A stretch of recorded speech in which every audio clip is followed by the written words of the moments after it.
नमस्कार दोस्तों, स्वागत है आपका वनडे एग्जाम सेंटर में। दोस्तों, आज के वीडियो में हम लोग बीए फर्स्ट सेमेस्टर राजनीति विज्ञान का जो पेपर है जिसका नाम है India national movement and constitution of India, उससे संबंधित एक मॉडल पेपर का हम लोग अध्ययन करेंगे। ये हमारा दूसरा मॉडल पेपर होगा। इसके पहले हम लोगों ने एक और मॉडल पेपर का अध्ययन कर लिया है। अगर आपने उसको नहीं देखा है तो आप हमारे प्लेलिस्ट में जाकर के देख सकते हैं। जिस प्रकार से आपको परीक्षा में पेपर मिलेगा जो 3 खंड में विभाजित होगा, उसी प्रकार से आपका ये मॉडल पेपर भी 3 खंड में विभाजित है। पहला खंड अ है, दूसरा खंड ब है और तीसरा खंड स है। एक एक करके हम लोग तीनों खंडों का यहाँ पर अध्ययन करेंगे। हम लोग जानेंगे कि इसमें आपसे क्या पूछा गया है और इसका उत्तर आपको किस प्रकार से लिखना होगा। पहला खंड अ है जिसमें आपसे अति लघु उत्तरीय प्रश्न पूछा गया है और प्रत्येक प्रश्न का उत्तर यहाँ पर आपको अधिकतम 50 शब्द में देना होगा। देख लेते हैं कि इसमें आपसे क्या पूछा गया है। पहला प्रश्न है, संविधान की प्रस्तावना पर टिप्पणी लिखिए। संविधान की प्रस्तावना पर आपको टिप्पणी लिखना है तो उत्तर में आप लिखेंगे कि भारतीय संविधान की प्रस्तावना इसके मूल दर्शन और उद्देश्यों का संक्षिप्त विवरण है। यानी संविधान का मूल दर्शन और संविधान का जो उद्देश्य है वो प्रस्तावना में निहित है। प्रस्तावना जो है भारत को एक संप्रभु, समाजवादी, पंथ निरपेक्ष और लोकतांत्रिक गणराज्य घोषित करती है। यह नागरिकों के लिए न्याय, स्वतंत्रता और समानता सुनिश्चित करने का संकल्प लेती है। प्रस्तावना की एक खास बात यह है कि अभी तक इसको केवल एक बार संशोधित किया गया है, 42वें संविधान संशोधन 1976 के द्वारा, और इसके तहत इसमें समाजवादी, पंथ निरपेक्ष और अखंडता शब्द जोड़े गए हैं। इतना आप लिख देंगे तो आपके प्रश्न का उत्तर पूरा हो जाएगा। अब आगे बढ़ते हैं, दूसरा प्रश्न देख लेते हैं। दूसरा प्रश्न है समानता का अधिकार। समानता के अधिकार पर आपको 50 शब्द में टिप्पणी लिखना है तो उत्तर में आप लिखेंगे कि भारतीय संविधान के अनुच्छेद 14 से 18 तक समानता का अधिकार वर्णित है और यह जो समानता का अधिकार है यह मूल अधिकार के अंतर्गत आता है। देख लेते हैं कि इसमें क्या क्या शामिल है। अनुच्छेद 14 कहता है कि कानून के समक्ष सभी समान है, किसी के साथ कोई भेदभाव नहीं किया जाएगा। अनुच्छेद 15 कहता है कि धर्म, जाति, लिंग के आधार पर भेदभाव नहीं किया जाएगा। यानी धर्म, जाति और लिंग के आधार पर भेदभाव का यह निषेध करता है। अनुच्छेद 16 कहता है कि सरकारी नौकरियों में समान अवसर प्रदान किया जाएगा, किसी के साथ कोई भेदभाव नहीं किया जाएगा। अनुच्छेद 17 कहता है कि अस्पृश्यता का अंत होगा, यानी अब छुआछूत नहीं चलेगा। छुआछूत के अंत की घोषणा अनुच्छेद 17 जो है करता है। अनुच्छेद 18 है, यह उपाधियों के अंत की घोषणा करता है कि अब कोई उपाधि किसी को नहीं प्रदान की जाएगी। तो ये समानता का अधिकार है जो अनुच्छेद 14 से लेकर 18 तक है और यह मूल अधिकार के अंतर्गत आता है। इतना आपको इसके उत्तर में लिखना है। अब आगे बढ़ते हैं, तीसरा प्रश्न देख लेते हैं। तीसरे प्रश्न में आपसे पूछा गया है कि संघीय व्यवस्था से आप क्या समझते हैं। संघीय व्यवस्था किसको कहा जाता है, इसी का उत्तर आपको देना है। तो उत्तर में आप लिखेंगे कि संघीय व्यवस्था एक ऐसी राजनीतिक प्रणाली है जिसमें सत्ता का विभाजन केंद्रीय सरकार और राज्य सरकारों के बीच होता है। यानी जहां पर संघीय व्यवस्था होता है वहां पर जो सत्ता होता है उसका विभाजन केंद्र सरकार और राज्य सरकार के बीच किया जाता है। इसमें दोनों स्तर की सरकारें अपने अपने अधिकार क्षेत्र में स्वतंत्र होकर कार्य करती हैं। भारत में केंद्र और राज्यों की भी शक्तियों का बंटवारा किया गया है क्योंकि भारतीय जो व्यवस्था है वह एक संघीय व्यवस्था है। यहाँ राज्य सरकार अपने क्षेत्रों को लेकर काम करती है और केंद्र सरकार अपने क्षेत्रों में स्वतंत्र रूप से कार्य करती है। संविधान के 7वीं अनुसूची में शक्तियों का बंटवारा जो है किया गया है। इतना आप लिख देंगे तो आपके प्रश्न का उत्तर पूरा हो जाएगा।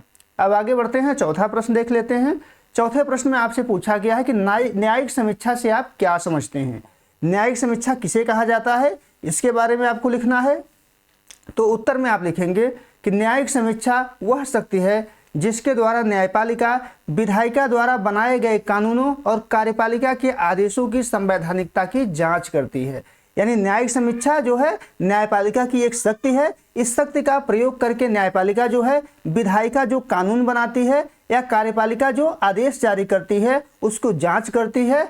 अगर जो है यह कानून जो है संविधान के विरुद्ध पाया जाता है तो न्यायालय इसको शून्य या अवैध घोषित कर सकता है। यह व्यवस्था संविधान की सर्वोच्चता बनाए रखने में सहायक है। इतना आप लिख देंगे तो आपके प्रश्न का उत्तर पूरा हो जाएगा। अब आगे बढ़ते हैं, पांचवा प्रश्न देख लेते हैं। इसमें आपसे पूछा गया है कि 1857 का स्वतंत्रता संग्राम पर टिप्पणी लिखिए। तो 1857 की जो क्रांति थी उस पर आपको टिप्पणी यहाँ पर लिखना है। तो उत्तर में आप लिखेंगे कि 10 मई 1857 को मेरठ से शुरू हुआ यह विद्रोह ब्रिटिश शासक के विरुद्ध पहला सशक्त संघर्ष था। यानी पहला बड़ा सशस्त्र संघर्ष यह था। मंगल पांडे के बलिदान और चर्बी वाले कारतूस के विरोध में इसकी नींव पड़ी। बहादुर शाह जफर के नेतृत्व में लड़ा गया यह संग्राम भले ही सैन्य रूप से विफल रहा, लेकिन इसने ईस्ट इंडिया कंपनी के शासन का अंत कर दिया। यानी इसी जो है स्वतंत्रता संग्राम के बाद ईस्ट इंडिया कंपनी का जो शासन था वो खत्म हो गया। अब जो है भारत पर महारानी विक्टोरिया का शासन हो जाता है, यानी अंग्रेजों की सरकार का जो है प्रत्यक्ष रूप से अब शासन हो जाता है। अब कंपनी का शासन जो है इसके बाद से समाप्त हो जाता है। अब आगे बढ़ते हैं, अगला खंड देख लेते हैं। खंड ब है। इसमें आपसे लघु उत्तरीय प्रश्न पूछा गया है और प्रत्येक प्रश्न का उत्तर आपको अधिकतम 200 शब्द में देना होगा। दोस्तों एक जरूरी सूचना आपको बता दें कि आपका पेपर समाप्त हो जाए तो आप अपना पेपर हमारे व्हाट्सएप नंबर 8307386616 पर व्हाट्सएप कर सकते हैं। उसका उत्तर हम आपको जो है वीडियो के माध्यम से प्रदान कर देंगे। आगे बढ़ते हैं, अगला प्रश्न देख लेते हैं। छठा प्रश्न है। इसमें आपसे पूछा गया है कि संविधान में दिए गए मौलिक कर्तव्यों का वर्णन कीजिए। संविधान में जो मौलिक कर्तव्य दिया गया है उसी के बारे में आपको यहाँ बताना है कि कौन कौन सा मौलिक कर्तव्य आपको संविधान में दिया गया है। तो उत्तर में आप लिखेंगे कि भारतीय संविधान के भाग 4 के अंतर्गत अनुच्छेद 51A में मौलिक कर्तव्यों का वर्णन किया गया है। यानी जो मौलिक कर्तव्य है भाग 4A के अंतर्गत अनुच्छेद 51A में दिया गया है और इसको 42वें संविधान संशोधन 1976 के द्वारा स्वर्ण सिंह समिति की अनुशंसा पर शामिल किया गया था, ताकि नागरिक जो है अपने अधिकारों के साथ साथ अपने कर्तव्यों के प्रति भी सजग रहें। यानी प्रत्येक नागरिक को अधिकार तो पहले से दिया गया था, इस माध्यम से यह भी सुनिश्चित किया गया कि प्रत्येक नागरिक अपने अधिकारों के साथ साथ अपने कर्तव्यों को भी समझें और अपने कर्तव्यों के प्रति सजग रहें। वर्तमान में एक कर्तव्य निम्नलिखित हैं, कुल 11 कर्तव्य हैं। एक एक करके सभी का अध्ययन हम लोग यहाँ पर करेंगे। पहला है, प्रत्येक नागरिक का यह कर्तव्य है कि वह संविधान का पालन करे और उसके आदर्शों, संस्थाओं, राष्ट्रध्वज और राष्ट्रगान का आदर करे। ये पहला कर्तव्य है। दूसरा कर्तव्य है कि स्वतंत्रता के लिए हमारे राष्ट्रीय आंदोलन को प्रेरित करने वाले उच्च आदर्शों को हृदय में संजोए रखें और उसका पालन करें। यानी जो स्वतंत्रता के लिए हमारे राष्ट्रीय आंदोलन को प्रेरित करने वाले उच्च आदर्श थे उसका भी रख रखाव और हृदय में उसको संजो करके रखना है, उसका पालन करना है। अगला जो है वह भारत की संप्रभुता, एकता और अखंडता की रक्षा करें तथा उसे अक्षुण्ण बनाए रखें। यानी हमारी जो एकता और अखंडता है उसका भी रक्षण हमको करना है। चौथा है, देश की रक्षा करें और आह्वान किए जाने पर राष्ट्र की सेवा करें। यानी राष्ट्र की सेवा करना भी आपका कर्तव्य है।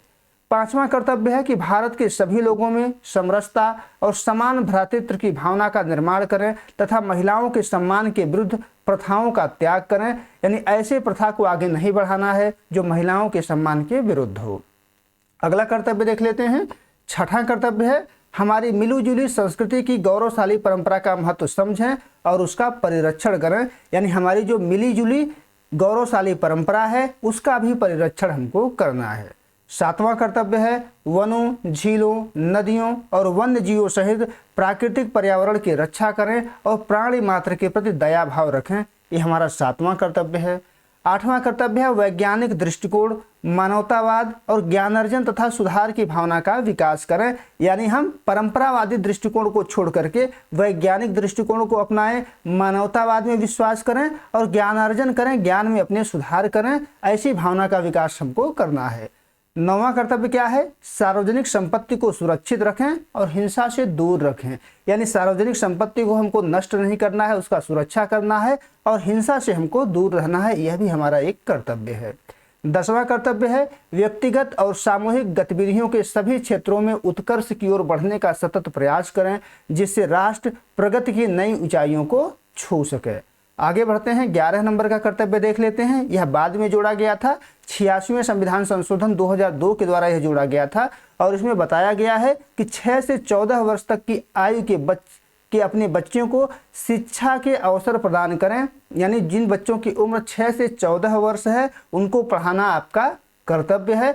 यह जो है 86वें संविधान संशोधन 2002 के द्वारा जोड़ा गया था। इतना आपको इसके उत्तर में लिखना होगा।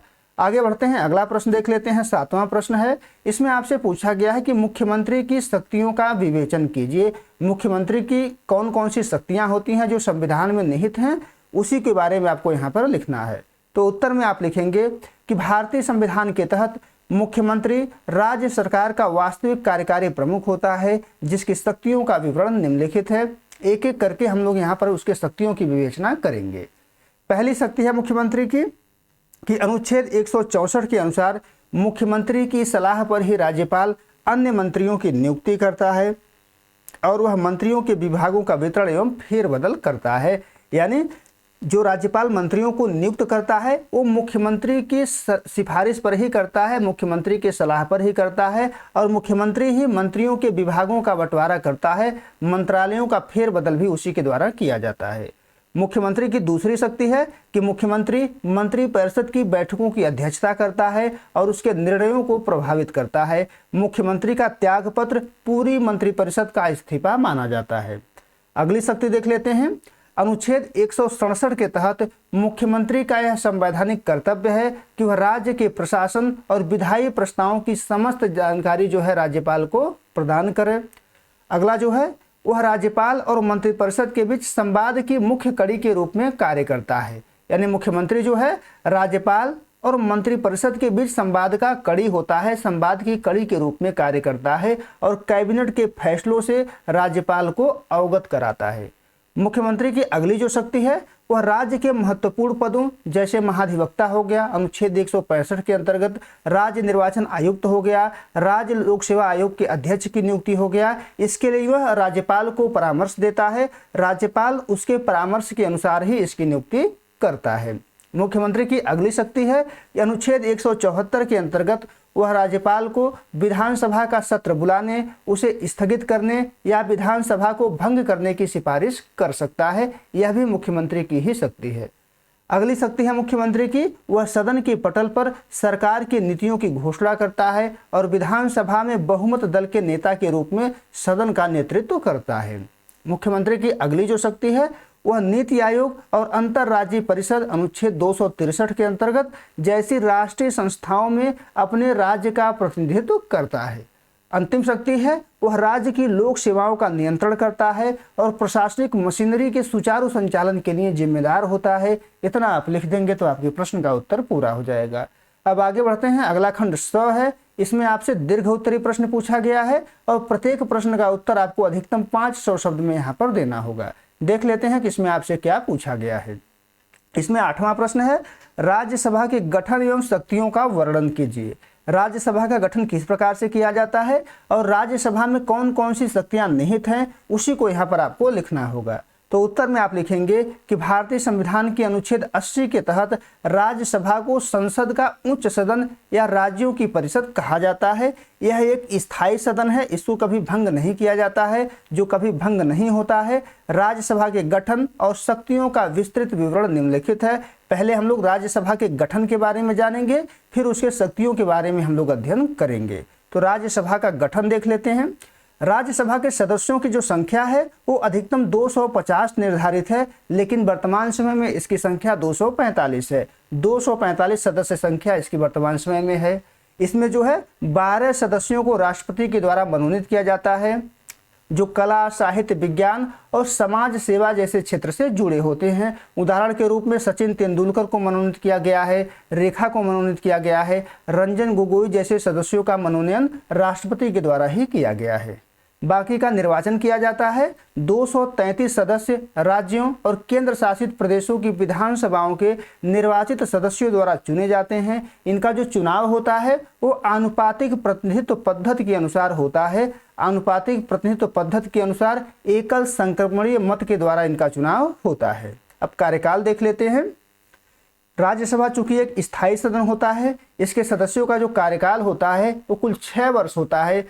प्रत्येक 2 वर्ष बाद इसके 1/3 सदस्य जो है सेवानिवृत्त हो जाते हैं।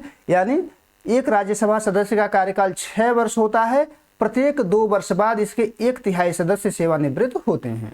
योग्यता क्या होती है इनका? योग्यता यह है कि सदस्य जो है भारत का नागरिक हो और उसकी आयु कम से कम 30 वर्ष होनी चाहिए। इन राज्यसभा का सदस्य बनने के लिए केवल 2 ही योग्यता होनी चाहिए, वह भारत का नागरिक हो और कम से कम 30 वर्ष की आयु पूरा कर चुका हो। अब देख लेते हैं कि राज्यसभा की कौन कौन सी शक्तियां होती हैं। राज्यसभा की शक्तियां, पहला है विधायी शक्ति, राज्यसभा की विधायी शक्तियां। साधारण विधेयकों के मामले में राज्यसभा को लोकसभा के समान शक्तियां प्राप्त हैं। जिस प्रकार की शक्तियां साधारण विधेयक के संबंध में लोकसभा को प्राप्त हैं, उसी प्रकार की शक्तियां जो है राज्यसभा को भी प्राप्त हैं। कोई भी साधारण विधेयक दोनों सदनों द्वारा पारित होने के बाद ही कानून बनता है। एक दोनों सदनों में मतभेद हो तो राष्ट्रपति अनुच्छेद 108 का प्रयोग करके संयुक्त बैठक बुला सकता है। दूसरी शक्ति है वित्तीय शक्तियां। धन विधेयक के मामले में राज्यसभा के पास शक्तियां सीमित होती हैं। धन विधेयक केवल लोकसभा में ही पेश किया जा सकता है। राज्यसभा इसे अधिकतम 14 दिनों तक रोक सकता है, इसके अलावा कुछ भी नहीं कर सकता है। यदि वह इस अवधि में सुझाव देती है तो लोकसभा उसे मानने के लिए बाध्य नहीं होती है, और 14 दिन से ज्यादा अगर अपने पास रोकेगा तो अपने आप उसको पारित मान लिया जाता है। अगली शक्ति देख लेते हैं। अगली शक्ति है संविधान संशोधन की शक्ति। संविधान संशोधन के मामले में राज्यसभा की शक्ति लोकसभा के बराबर है। संशोधन विधेयक दोनों सदनों में अलग अलग विशेष बहुमत से पारित होना अनिवार्य है, और यहाँ संयुक्त बैठक का कोई प्रावधान नहीं है, यानी राष्ट्रपति अनुच्छेद 108 का प्रयोग करके यहाँ पर संयुक्त बैठक नहीं बुला सकता है। अगली जो शक्ति है वो है विशेष शक्तियां, जिसको अनन्य अधिकार के नाम से भी जाना जा सकता है। राज्यसभा के पास दो ऐसी शक्तियां होती हैं जो लोकसभा के पास नहीं है। पहली शक्ति जो है अनुच्छेद 249 में निहित है। यदि राज्यसभा 2/3 बहुमत से प्रस्ताव पारित कर दे तो संसद जो है राज्य सूची के किसी भी विषय पर कानून बना सकती है। यानी ऐसा विषय जो राज्य सूची में है उसको जो है राज्यसभा 2/3 बहुमत से पारित कर दे तो संसद उस पर कानून बना सकती है। दूसरी शक्ति अनुच्छेद 312 में निहित है। राज्यसभा 2/3 बहुमत से नई अखिल भारतीय सेवा, जैसे IAS हो गया, IPS के समान नई सेवा के सृजन करने का अधिकार जो है संसद को प्रदान कर सकती है, संसद को दे सकती है। अगली जो शक्ति है वो है निर्वाचन एवं महाभियोग से संबंधित शक्ति। राज्यसभा के निर्वाचित सदस्य राष्ट्रपति के चुनाव में भाग लेते हैं, साथ ही वह उपराष्ट्रपति के चुनाव, सर्वोच्च न्यायालय और उच्च न्यायालयों के न्यायाधीशों को हटाने यानी महाभियोग की प्रक्रिया में लोकसभा के साथ मिलकर के कार्य करते हैं।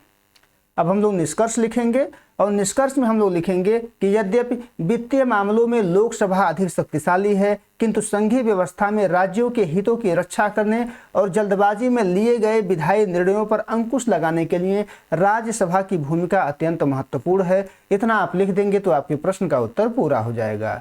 अब आगे बढ़ते हैं। 9वां प्रश्न है, इसमें आपसे पूछा गया है कि भारतीय राष्ट्रीय आंदोलन में महात्मा गांधी के योगदान का मूल्यांकन कीजिए। यानी भारतीय राष्ट्रीय आंदोलन में महात्मा गांधी ने कौन सा योगदान दिया था, उसी के बारे में आपको यहाँ पर लिखना है। तो उत्तर में आप लिखेंगे कि भारतीय राष्ट्रीय आंदोलन में महात्मा गांधी का योगदान केवल राजनीतिक नेतृत्व तक सीमित नहीं था, बल्कि उन्होंने एक नई दिशा और नैतिक आधार प्रदान किया। यानी उन्होंने आंदोलन को एक नई दिशा दिया और आंदोलन को नैतिक आधार उनके द्वारा प्रदान किया गया। उनके योगदान का मूल्यांकन निम्नलिखित बिंदुओं में किया जा सकता है। पहला बिंदु है जन आंदोलन का उदय और जन भागीदारी। गांधी जी से पहले जो राष्ट्रीय आंदोलन था वो मुख्यतः शिक्षित मध्य वर्ग तक सीमित था। गांधी जी ने इसे किसानों, मजदूरों, महिलाओं और छात्रों तक पहुंचा करके राष्ट्रीय आंदोलन को एक जन आंदोलन बना दिया। 1917 का चंपारण सत्याग्रह जो नील की खेती के विरुद्ध था, 1918 का खेड़ा सत्याग्रह इनके प्रारंभिक सफल उदाहरण थे। अगला बिंदु देख लेते हैं। अगला बिंदु है सत्य और अहिंसा के नए अस्त्र। यानी गांधी जी ने राष्ट्रीय आंदोलन में इन नए अस्त्रों का प्रयोग जो है किया। गांधी जी ने सत्याग्रह के रूप में एक ऐसा शस्त्र दिया जो शारीरिक शक्ति पर नहीं बल्कि आत्मिक बल पर आधारित था। असहयोग आंदोलन जो 1920 से 1922 के बीच चला हुआ था के दौरान उन्होंने सिद्ध किया कि यदि पूरी जनता अहिंसक रूप से सहयोग बंद कर दे तो ब्रिटिश शासन तंत्र ढह सकता है, ब्रिटिश शासन तंत्र समाप्त हो सकता है। अगला जो बिंदु है उनके योगदान का वो है सविनय अवज्ञा आंदोलन और दांडी यात्रा जो 1930 में शुरू हुआ था। 12 मार्च 1930 को शुरू हुई दांडी मार्च ने ब्रिटिश साम्राज्य के नमक कानून को चुनौती दी। 240 मील की इस यात्रा ने न केवल भारत बल्कि पूरे विश्व का ध्यान आकर्षित किया। इसके बाद हुए गांधी इरविन समझौते ने भारतीयों को बराबरी के स्तर पर बातचीत का मौका दिया। यह गांधी जी की उपलब्धियां हैं। अगला जो योगदान है उनका वो है सामाजिक सुधार और रचनात्मक कार्य।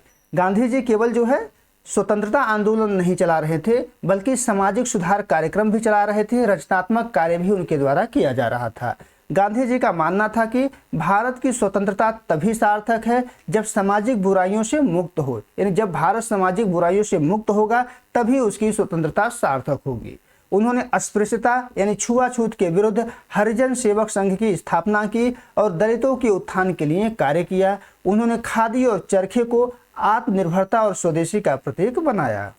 अगला जो उनका योगदान है वो है हिंदू मुस्लिम एकता। गांधी जी ने खिलाफत आंदोलन का समर्थन कर हिंदू मुस्लिम एकता को मजबूत करने का प्रयास किया। यद्यपि बाद के वर्षों में सांप्रदायिकता बढ़ी, लेकिन उन्होंने जीवन के अंत तक सांप्रदायिक सद्भाव के लिए उपवास और प्रार्थनाएं की। हिंदू मुस्लिम एकता के समर्थक वो हमेशा बने रहे। अगला उनका योगदान है भारत छोड़ो आंदोलन 1942। द्वितीय विश्व युद्ध के दौरान जब क्रिप्स मिशन जो है विफल हो गया तो गांधी जी ने करो या मरो का नारा दिया।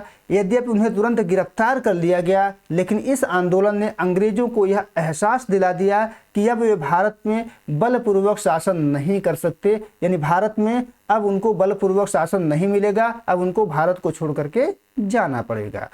अगला उनका योगदान है आर्थिक स्वावलंबन और स्वदेशी। उन्होंने ग्रामीण अर्थव्यवस्था को मजबूत करने के लिए कुटीर उद्योगों पर बल दिया। यानी गांधी जी का मानना था कि अगर ग्रामीण अर्थव्यवस्था को सुधारना है तो हमको कुटीर उद्योगों की स्थापना करनी चाहिए। उन्होंने ट्रस्टीशिप के सिद्धांतों ने पूंजीपतियों और श्रमिकों के बीच एक नैतिक संबंध स्थापित करने का प्रयास किया। यानी गांधी जी के द्वारा ट्रस्टीशिप का सिद्धांत दिया गया। इस सिद्धांत ने पूंजीपतियों और श्रमिकों के बीच एक नैतिक संबंध स्थापित किया। अंत में हम लोग निष्कर्ष लिखेंगे, निष्कर्ष में ही हम लोग मूल्यांकन करेंगे। गांधी जी का मूल्यांकन करते समय यह स्पष्ट होता है कि उन्होंने भारतीय स्वतंत्रता संग्राम को केवल एक राजनीतिक संघर्ष से बदलकर एक नैतिक और चारित्रिक क्रांति बना दिया। यानी उनके लिए यह एक राजनीतिक संघर्ष नहीं था, बल्कि एक नैतिक और चारित्रिक क्रांति गांधी जी ने इसको बना दिया। उनके नेतृत्व में भारत ने न केवल विदेशी दासता से मुक्ति पाई, बल्कि आत्मसम्मान और राष्ट्रीय पहचान की भी पुनः प्राप्ति की। डॉक्टर मार्टिन लूथर किंग और नेल्सन मंडेला जैसे वैश्विक नेताओं पर उनका प्रभाव उनके योगदान की सार्वभौमिकता को प्रमाणित करता है। इतना आप लिख देंगे तो आपके प्रश्न का उत्तर पूरा हो जाएगा। उम्मीद है दोस्तों आपको ये वीडियो पसंद आया होगा। अगर वीडियो अच्छी लगी तो हमारे चैनल को सब्सक्राइब कर लीजिए, वीडियो को लाइक और शेयर कर दीजिए। बहुत बहुत धन्यवाद।